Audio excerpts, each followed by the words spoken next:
রাজ্য আর নির্বাচন কমিশন এই দুয়ের লড়াইয়ে আমাদের সাধারণ মানুষের জীবন হয়রান হয়ে যাচ্ছে। তু মাই মাই খেলা চলছে। রাজ্য সমস্ত কর্মচারী দিচ্ছে, নির্বাচন কমিশন তার মতো করে ফরমান পাঠাচ্ছে, সাধারণ মানুষের জিনা হারাম হয়ে যাচ্ছে।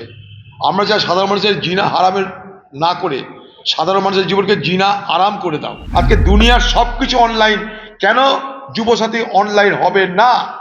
আমি চাই যুবসাথী প্রকল্প অনলাইন করা হোক এক্ষুনি। যুবশ্রী প্রকল্প বাংলার মুখ্যমন্ত্রী চালু করেছিল 2013 সালে। সেই যুবশ্রী প্রকল্প থাকা সত্ত্বেও কেন যুবসাথী প্রকল্প আনতে হলো? দুটোর মধ্যে মৌলিক ফারাক কি? টাকা দেওয়ার নাম করে তাদের ইজ্জতটি ছিনিমিনি খেলা হচ্ছে। তাদেরকে বলা হচ্ছে যে তৃণমূল না করলে কিন্তু আগামী দিনে কেটে দেওয়া হবে।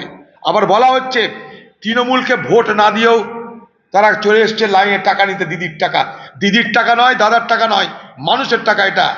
এটা কোনো বাবার টাকা নয়, কারো না দিদির টাকা না দাদার টাকা। বেলডাঙ্গা নিয়ে এনআইএ কেন? সাধারণ একটা মামলা রুজু হওয়ার যোগ্যতা নেই। কি হয়েছে বেলডাঙ্গায়? কটা পুলিশ গুলি খেয়েছে, কটা মানুষ হত্যা হয়েছে, কটা দোকান পড়েছে? কিচ্ছু না। তৈরি করে সাজানোটা ফালতু কাজ এনআইএকে দিয়ে করানো হচ্ছে। এনআইএর আর কাজ আছে কিনা আমার জানা নাই।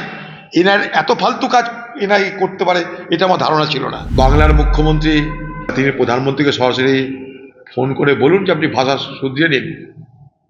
আপনাকে ফোন করলেই প্রধানমন্ত্রী ফোন ধরবে। দিদি মোদির মধ্যে খুবই খাতির আছে।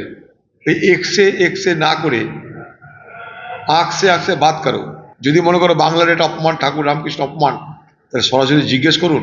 ভবিষ্যৎ কি হবে তার নিয়ে কোনো আলোচনা নেই। বাংলার মুখ্যমন্ত্রীর তৎপরতা, ভারতবর্ষের প্রধানমন্ত্রীর তৎপরতা মানুষের কল্যাণে নয়, তাদের নিজেদের কল্যাণে, নিজেদের ধান্দায়।